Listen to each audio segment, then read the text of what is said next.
بسم اللہ الرحمن الرحیم۔ ہم بھی یہی کہتے ہیں کہ جسم مٹی کا تھا۔ ہم نے کب کہا کہ وہ مٹی کا نہیں تھا؟ میرے نبی کا جسم تھوڑی دیر کے لیے میرے ساتھ چلنا، وہ کہہ رہے ہیں نا کہ بھئی آپ ٹھیک ہے روح تو نور رہی ہوگی لیکن جسم تو مٹی کا تھا نا۔ ہم نے کہا ہاں تسلیم تسلیم، میرے نبی کا جسم مٹی کا تھا، تسلیم۔ بھائی بہت توجہ رہے۔ اب ذرا یہ بتلاؤ کہ معراج میں جو جا رہے تھے تو روح گئی یا جسم بھی گیا؟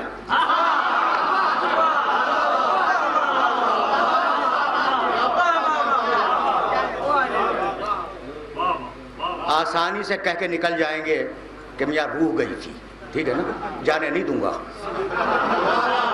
اگر قرآن کو کافی سمجھتے ہو تو اب آیت سنو۔ بہت ذرا میں پٹری سے اتر کے بات کر رہا ہوں، آرام سے سنتے جانا۔ پٹری سے اتر کے کیا کہنے لگے کہ روح گئی تھی جسم نہیں گیا تھا، ٹھیک ہے نا۔ اب جملہ سننا۔ سورہ علق 30ویں پارے کا مشہور سورہ ہے اور پہلی وحی میں یہی سورہ آیا تھا، سب کو معلوم ہے۔ اس میں آیت ہے اَرَأَيْتَ الَّذِي يَنْهَا عَبْدًا إِذَا صَلَّى، تم نے دیکھا کہ میرا عبد نماز پڑھ رہا تھا، لوگ روک رہے تھے، تو نماز کون پڑھتا ہے؟ عبد۔ اچھا یہ بتاؤ روح نماز پڑھتی ہے یا جسم نماز پڑھتا ہے؟ روح پھر کیا کرتی ہے؟ روح بھی کرتی ہے کچھ، روح نیت کرتی ہے، جسم نماز پڑھتا ہے۔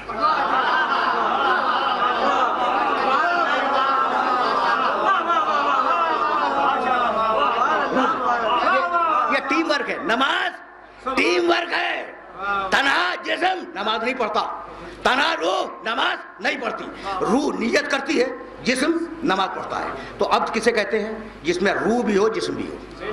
تنہا روح کو عبد نہیں کہتے، عبد کے معنی بندہ۔ بہت توجہ رکھنا، بہت۔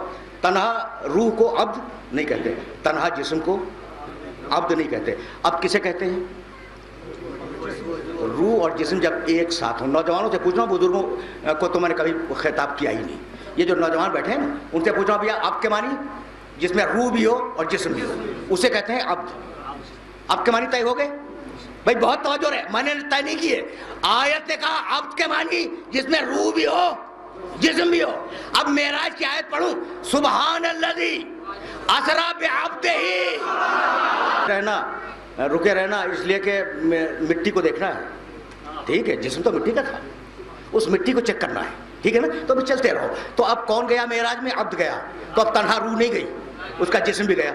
پہلے آسمان سے گزرا، دوسرے آسمان سے گزرا۔ لانے والا تمہارے ذہن میں ہے کہ لے جانے والا کون آیا تھا تمہارے ذہن میں؟ جبریل علیہ السلام۔ وہ ساتھ جا رہے، پہلے آسمان پہ، دوسرے آسمان پر، تیسرے آسمان پر، چوتھے آسمان پہ نماز جماعت ہوئی۔ ایک عجیب و غریب روایت ہے اور میں چاہتا ہوں کہ اس روایت کو تمہیں ہدیہ کر کے پھر آگے بڑھوں۔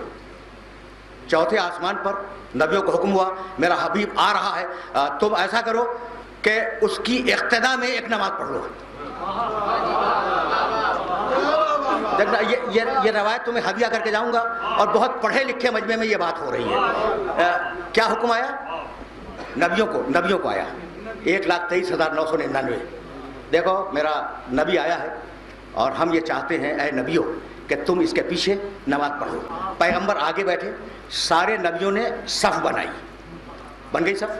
جب صف بن گئی تو عیسیٰ علیہ السلام اٹھے اذان دینے کے لیے۔ اذان اور اقامت اس نماز کی عیسیٰ علیہ السلام نے دی ہے۔ جاؤ دیکھو حدیث کی کتابوں میں، ذمہ داری میں قبول کر رہا ہوں۔ عیسیٰ علیہ السلام نے اذان جو دی، سناؤ کیا تھی؟ کہنے لگے 4 مرتبہ انہوں نے کہا اللہ اکبر، 4 مرتبہ کہا اللہ اکبر، 2 مرتبہ کہا اشہد ان لا الہ الا اللہ، 2 مرتبہ ہو گیا۔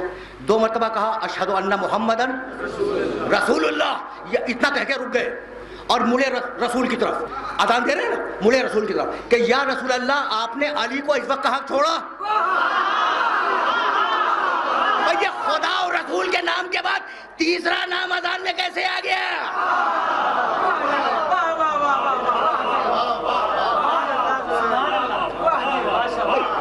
بہت توجہ رہے۔ یہ اذان میں خدا اور رسول کے نام کے بعد یا رسول اللہ آپ نے علی کو کہاں چھوڑا؟ یاد رکھو گے اس روایت کو؟ اچھا تو اب نماز تمام ہوئی۔ جب نماز تمام ہوئی سارے نبیوں نے سلام کیا، پیغمبر آگے بڑھے۔ اور اب جو پیغمبر آگے بڑھے تو جبریل ہیں اور پیغمبر ہیں. جا رہے ہیں نا, جبریل لینے آئے تھے. رکے رہنا, خدا کی قسم میرے محمد کے جسم کی مٹی بھولا میں, اور وہاں تک تمہیں لے کے جاؤں گا, اور پھر سلسلہ فکر وہاں سے آگے بڑھ جائے گا. اچھا, تو اب جبریل چلے ساتھ میں چلے نا. ایک منزل آئی, جبریل رک گئے, پیغمبر آگے بڑھ گئے. بہت مشہور واقعہ ہے, اور میں جب کسی واقعے کو بیان کروں تو استدلال دینا مقصود ہوتا ہے, واقعہ دہرانا مقصود نہیں ہے. جبریل رک گئے, رسول آگے بڑھ گئے. رسول نے کہا جبریل میرے ساتھ آؤ. یہ تم رک کیوں گئے؟ کیا رسول نے تکلفاً کہا تھا کہ میں تکلفاً کہہ دیا کہ بھائی آپ آ جائیے؟ نہیں, جبریل کی زبان سے جملہ کہلوانا تھا کہ یا رسول اللہ لو دنوت انملتن لا احترقت. اب میری منزل ختم ہو گئی, میری حد ختم ہو گئی, ٹھیک ہے نا. اب اگر آگے بڑھ جاؤں تو میں جل جاؤں گا. شرافت یہی ہے کہ انسان اپنی حد میں رہے.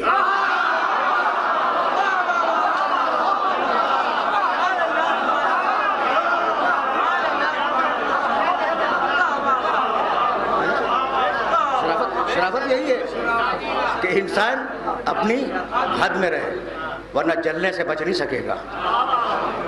اچھا, اب کمال دیکھو میرے نبی کا.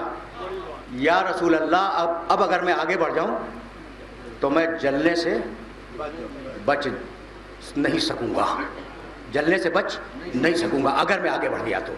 رسول یہ نہیں کہہ سکتے, اور نہ کہا کہ جبریل یہ کیا کہہ رہے ہو کہ تم جل جاؤ گے, تم میرے ساتھ ہو جلنے سے بچ جاؤ گے. تو ساتھ ہونا بھی جلنے سے نہیں بچاتا, ساتھ ہونا جلنے سے نہیں بچاتا, جب تک کہ ایمان اور عمل صالح اور درجہ نہ ہو کہ اس درجے سے تمہیں آگے جانا ہے. اتنی بات طے ہو گئی نا. یہ کون کہہ رہا ہے کہ اگر میں آگے بڑھ گیا تو میں جل جاؤں گا؟ جبریل. اچھا, اب محمد رسول اللہ تو مٹی کے ہیں, جبریل تو نور کا ہے. بھئی یہی تو لانا تھا کہ تمہارے عقیدے میں میرا نبی مٹی کا ہے, جبریل تو نوری ہے نا. تو مجھے جملہ کہنے کی اجازت دیتے ہو کہ جہاں جبریل کا نور جلنے لگے وہاں میرے نبی کی مٹی آگے بڑھ جائے. اب میرے جملے کو یاد رکھو گے.